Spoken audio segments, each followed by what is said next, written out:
Funding for Election 2016 coverage is made possible by AARP, a nonprofit, nonpartisan organization dedicated to helping people turn their goals and dreams into real possibilities and changing the way America defines aging.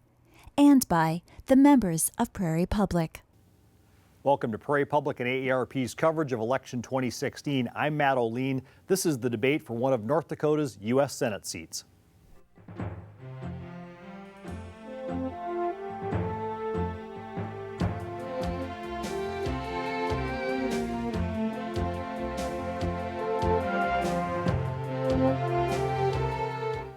My guests today are Democrat Elliott Glasheim, Libertarian Robert Marquette, and Republican Senator John Hoeven. Opening statements, Senator Hoeven will go first. 1 minute opening statement. Senator? Well, Matt, thanks to you and Prairie Public for hosting this debate. You know, I believe in North Dakota. I believe in the people of North Dakota. And I believe that the role of government is to empower people. That means focusing on the fundamentals, the things that will help our economy grow and help job creation. That means reducing the regulatory burden. That means making sure that we reform the tax code so that it's pro-growth, so that it's simpler and more fair. And it means balancing our budget so that we don't leave a big debt to our children and grandchildren. It also means supporting law enforcement and our military so that Americans feel safer here at home and abroad. These are the things that will make our state and our nation stronger. Okay, Elliott Glasheim, 1 minute opening statement. Thanks for having us, Matt. In 1997, Grand Forks suffered a tremendous flood. 800 homes were badly damaged. Almost the entire city had to be evacuated. At that time, I was on the city council, and we were charged with getting the city back up and running. People were concerned about whether they should reinvest in the city. On a council committee that I was on, some of my fellows spent a lot of time debating trivia. And I got so frustrated and angry at one point I shouted, "Stop talking and start moving dirt." And that's the sense of urgency I want to bring to the United States Senate. There have been too many things that they have not finished, they have not worked on, they have not gotten taken care of. And issues have been festering for years without any resolution. That's 1 minute. Robert Marquette. Thank you very much. Yep. Robert Marquette, go ahead. Thank you, Matt. I'm running for the United States Senate because I am fed up, sick, and tired of the corruption, graft, and greed that has become systemic in Washington. I don't believe Senator Hoeven has done anything meaningful to address these issues. In fact, he is part of the problem. The collapsing commodities prices that are destroying profits for North Dakota's oil producers and farmers are the direct result of failed economic and monetary policies designed to deal with the toxic consequences of our national debt. And Senator Hoeven has voted to add $6.5 trillion to this debt. Our failing economy, endless wars, and loss of personal liberties are the legacy of establishment politicians like Senator Hoeven. And I believe he's betrayed the trust and confidence of the people of North Dakota. We can do better than this. I can do better than this. Okay, let's get to our first issue. Let's start with the hot button issue in the state right now, the Dakota Access Pipeline. I want to hear all of your opinions on the project, how it was permitted and handled, and the ensuing protests, and where it goes from here from both a state and federal perspective. Elliott Glasheim, you start us off on this. The permitting process, I think, was flawed in that the tribes was not directly consulted as a sovereign nation, as they should have been, although they were invited to many meetings. I'm not sure that the early bringing of law enforcement and closing of that road was the right thing to do. I think the governor should have met with the tribal leaders and tried to work out a solution. We're in a really bad situation now. We need the federal government to step up with some funds that for law enforcement. But more than that, we need both the tribes and the pipeline company to be brought to the table to see if they cannot find a way out of this impasse. And if I were senator, I would try to broker that kind of meeting. Okay, Robert Marquette, response? Well, I fully support the Dakota Access Pipeline, and based upon what I understand, all of the permitting processes, all the necessary I's have been dotted, the T's have been crossed, and I think we should go through with it. My principal concern is whether or not the Balkans, with the condition of the world economy and with the collapse of commodity prices, whether there will be oil that will be pumped through that pipeline. And I think that the most important thing that I can do as a United States Senator is address the destructive economic and monetary policies that are created by Washington's deficit spending and restore free market forces so that we can have a more thriving and vibrant economy here in North Dakota. Okay, Senator Hoeven, response? Well, look, we need energy infrastructure, not only for economic growth, for job creation, but also for national security. But to produce energy in this country and get it to where it needs to go, we need energy infrastructure. That means pipelines, that means transmission, roads, rail, bridges, all of the above. We can build the Dakota Access Pipeline safely, not only protect the tribe downstream, but everyone else downstream. It goes in an existing right-of-way where there's already a gas pipeline and a transmission line. So whether you're for traditional or renewable energy, we need this infrastructure. We can build it safely. We need the energy infrastructure. We need regulatory certainty. We need legal certainty so that we can build this infrastructure. The administration needs to step up. I'm pushing them not only to get this approved, but also to help us with law enforcement and safety so that we protect the farmers and ranchers that live in that area, so that we also make sure any protests are peaceful, but that we get this project done. Okay, Elliott Glassheim, response? I agree that we need the energy. We need to have pipelines. They're the safest means of transporting oil. We're not going to do without oil anytime in our lifetimes. So we need to find a way to do it. However, we do know that pipelines occasionally break, and so there's no absolute guarantee of safety for drinking water.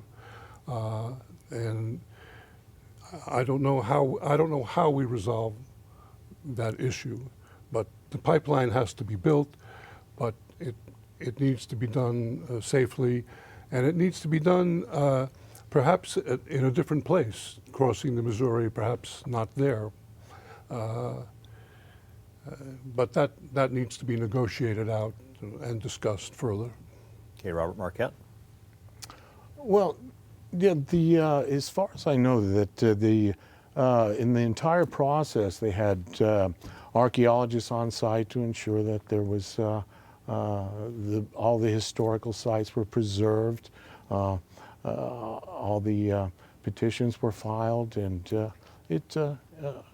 the pipeline should just go through. I believe that it's the safest and most effective way to transport oil. We just need to ensure that we have a thriving and vibrant Bakken in order to ensure that we can supply the oil. Okay, Senator Hoeven, last response here, and we'll move on to another topic. Well, as I say, it can be done safely. Understand it's in an existing right-of-way where you've already got a gas pipeline and a transmission line. That's why I make the point about whether you're for fossil fuel or renewable, we need this infrastructure. Also, it's going to be dug underneath the river, so it's about 92 feet below the bottom of the river. If there were a leak, it would be, like say, almost 100 feet below the river. Somehow that oil would have to come up to even get into the river. And of course, there's monitoring devices on it as well.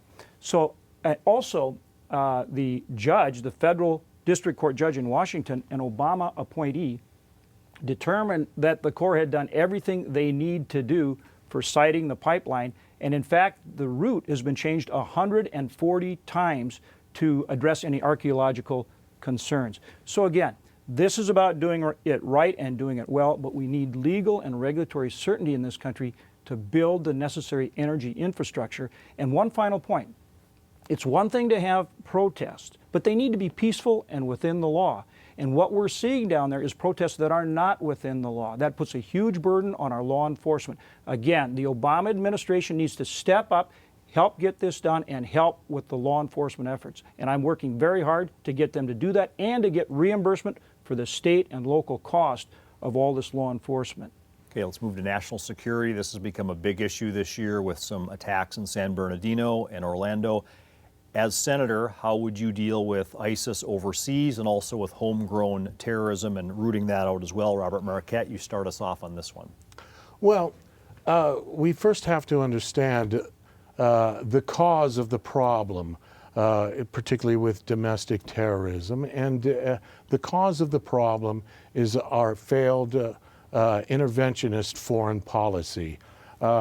Iraq, Libya, Syria, Yemen, none of these countries have attacked the United States. And our military and paramilitary interventions in these regions are murdering millions of people, destabilizing the region, and these are immoral and illegal acts. And it should come as no surprise to anyone, therefore, that there is blowback to this activity, and that being people want to get even. They want revenge. They want justice for what's been done to their homeland and their people. Okay, Senator Hoeven, response. Well, you need a comprehensive strategy to take out ISIS. We need to take out ISIS by working with our allies in the region. That means the Peshmerga, that means the Jordanians, the Egyptians, the Iraqis, Free Iraqi Army. We've got to make sure that we're working with our allies, and then we provide the kind of leadership and strategy, the logistics, command and control, those types of activities that can make sure that, like I say, our allies in the region go in and with our leadership and strategy take out ISIS. And we've got to take them out at the root, and then at the same time work in our country with the FBI, the CIA, all of our law enforcement agencies, and stand strong with law enforcement to make sure that we root them out in this country as well. And that's why when Robert talks about drastically cutting our military, cutting it in half in this dangerous world, that makes no sense, and that's not something that we can do if we want to take out ISIS and make sure that Americans are safe at home and abroad. Elliot Glassheim, response. First thing, we're going to have no boots on the ground in any large numbers. The country doesn't want it. We can't do it. We've had a number of adventure wars over the last 3 decades, and none of them have turned out well. So I don't think we need to do that. Also, we need to be friendly with all the Muslim countries throughout the world who do not embrace terrorism, which is 1 billion or more people. That's why we can't have Donald Trump's proposals even discussed, because they alienate the Muslim people from the United States, and we need them to help us in combating ISIS.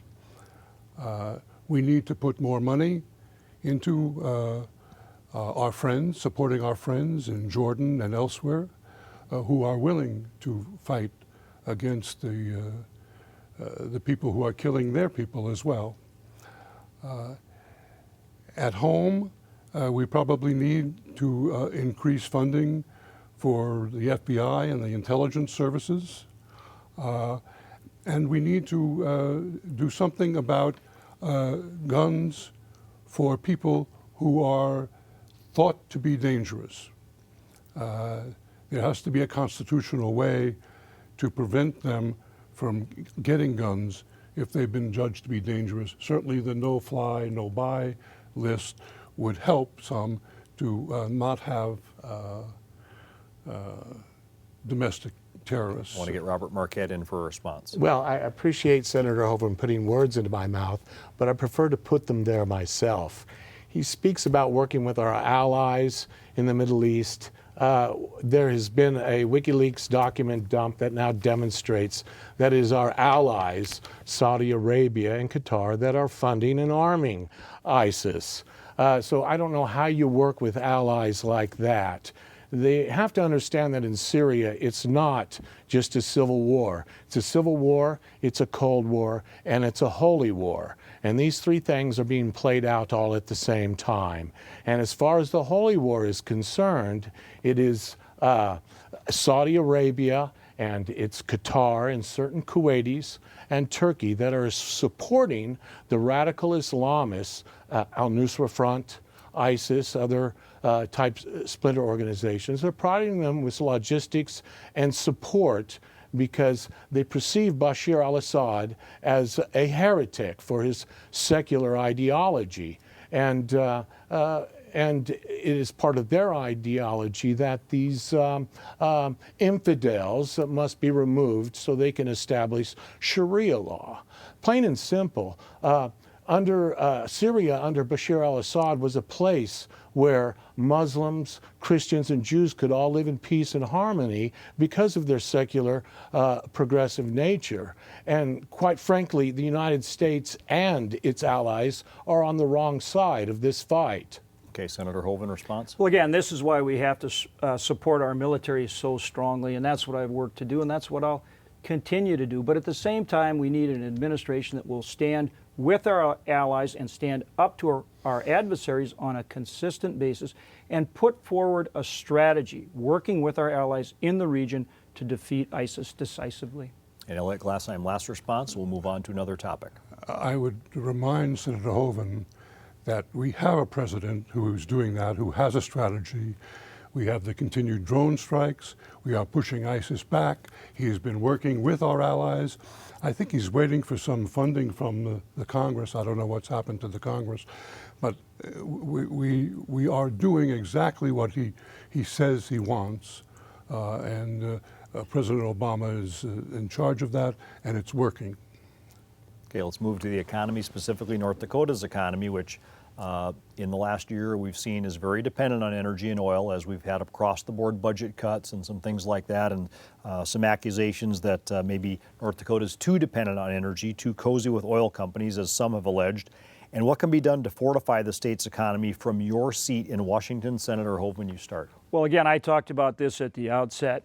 The solution is not more government. It's stimulating the private sector and empowering people, empowering our entrepreneurs, empowering ingenuity. And you do that by reducing the regulatory burden, reforming the tax code to make it pro-growth, to encourage and empower more investment. You make sure that you control government spending. We reduce, here I agree with Robert, we got to reduce government spending.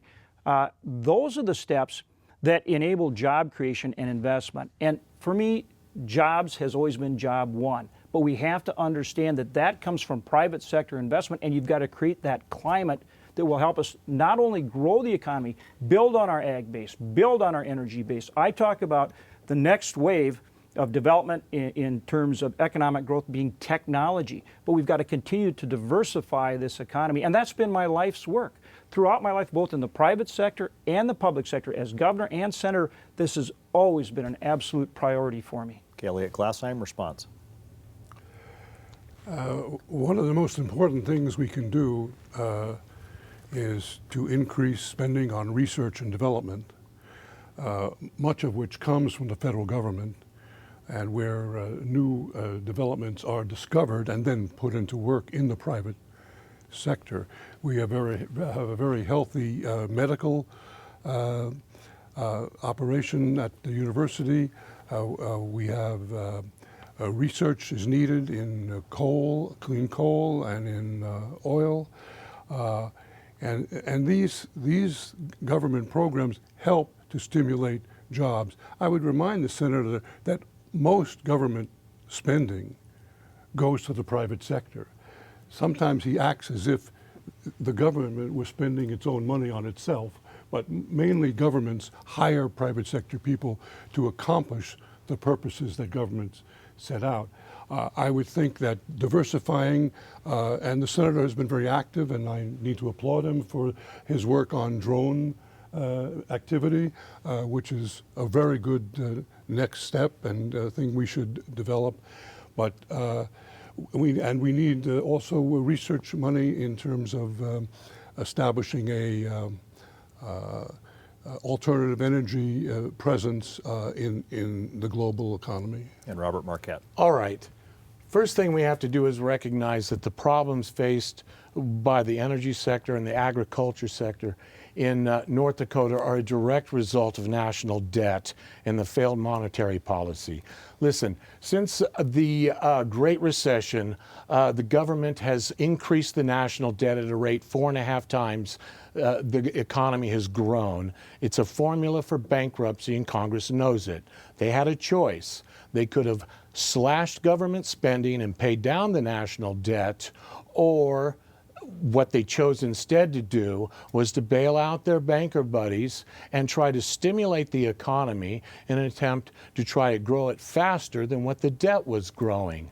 And so the interest rates were fixed near zero. Banks loaded up their lending reserves with billions of dollars worth of money printed out of thin air, and the government told producers, you should borrow this money to expand production and increase the supply of goods and commodities. It failed. What we ended up with was an economy with a surplus of supply in things like commodities, oil and agriculture commodities. And when supply exceeds demand, the price collapses. And this is where we are today. And it is Senator Hoeven and Congress's out-of-control spending that has created this problem. Okay, I do need to get to our last question from our co-sponsor, AARP of North Dakota. If elected, what action will you take to update Social Security so it's financially sound for future generations? Elliot Glassheim. Social Security is one of my top priorities.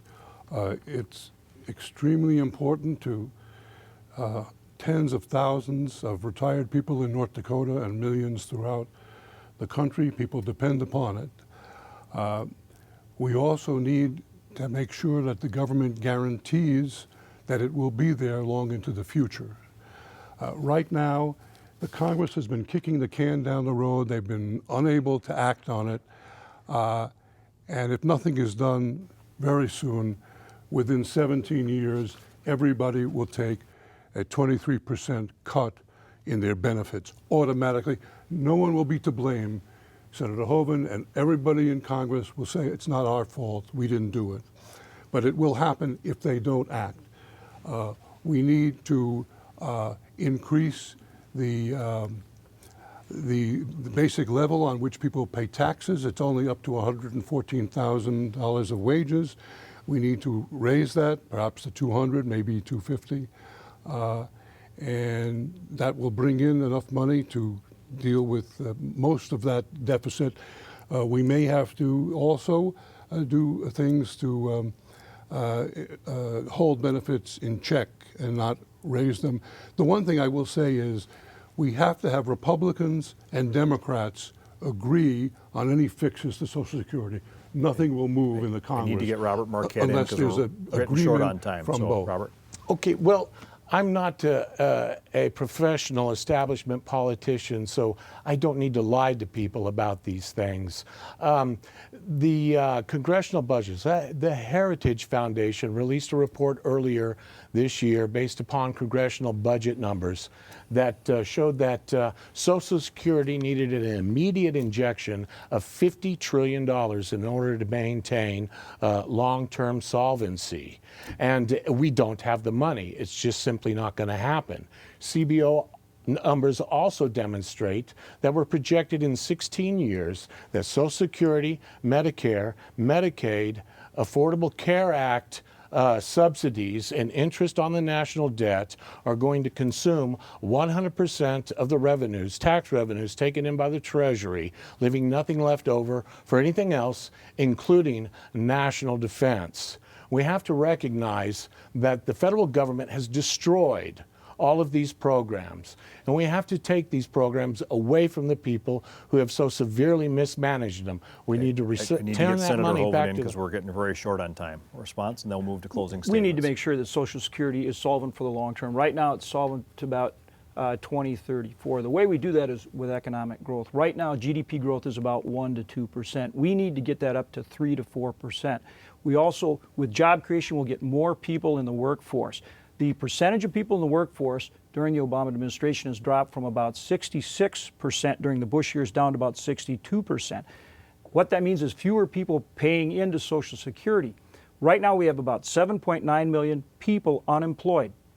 If we get just 20% of those people back to work, that puts $100 billion more into the Social Security Trust Fund over the next 10 years. That's why I keep going back to getting this economy going, jobs and opportunity, creating the business climate to do that. I work to do that in North Dakota as governor. I'm working to do that in the United States Senate. And I agree with Elliott on the fact that we've got to get people working together to do that. Okay, closing statements. Robert Marquette, you go first. Well, conservative report has given Senator Hoeven a failing score of 7 on a scale of 100 for his big government, tax, borrow, and spend voting record and support of corporate welfare. So your choices are these. We have a big government establishment Republican that pretends to be conservative when he's not, and a big government establishment Democrat that is shameless about it.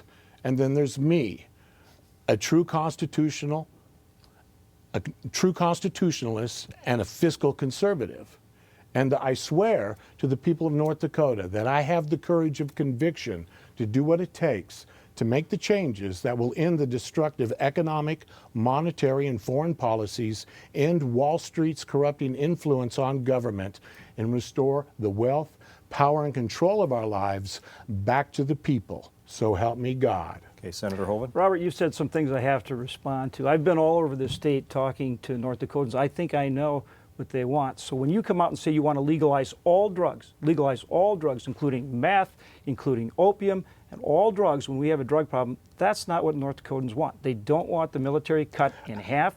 They do not want Social Security ended as we know it, and all somebody has to do is go look on your website and they'll see that. So that's not what and they don't want the farm program completely abolished, which you would also do. So again, this is about making sure that we do what we can to build our state and our country. Elliott, I've enjoyed working with you in the legislature through the years. You make the point about bipartisanship.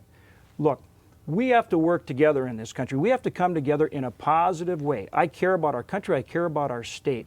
I have kids and grandkids. We've got to get this economy going, and we've got to make sure we support law enforcement and our military so we're safe at home and abroad. That's how we build a brighter future. And I want to thank the people. That's 1 minute. Elliott Glassheim, closing statement. Thanks for having us. My mother was a grade school teacher whose folks came over in immigration around the turn of the century, and they believed that Franklin Roosevelt saved their lives. My father was a small manufacturer, 40 people working for him, and every election season, he voted for a moderate Republican. So I have both of those elements in my character, and I think I'm exactly what the Senate needs to be able to work across the aisle and get things done. Unfortunately, I'm glad to hear Senator Hoeven say that he wants to work together with Republicans, but he's voted 90% of the time with Mitch McConnell and has been involved in the dysfunction of Washington of not getting things done. I hope to get things done, and I hope to incorporate both Democrat and Republican ideas. Thanks to all of you. Thanks to all of you for a lively debate, and thank you for watching Prairie Public and AARP's coverage of Election 2016. So long.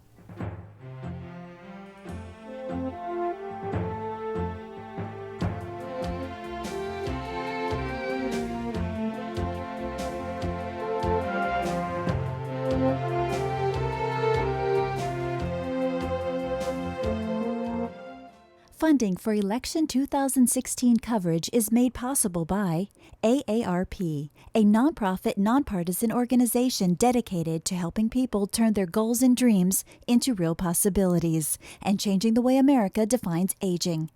And by the members of Prairie Public.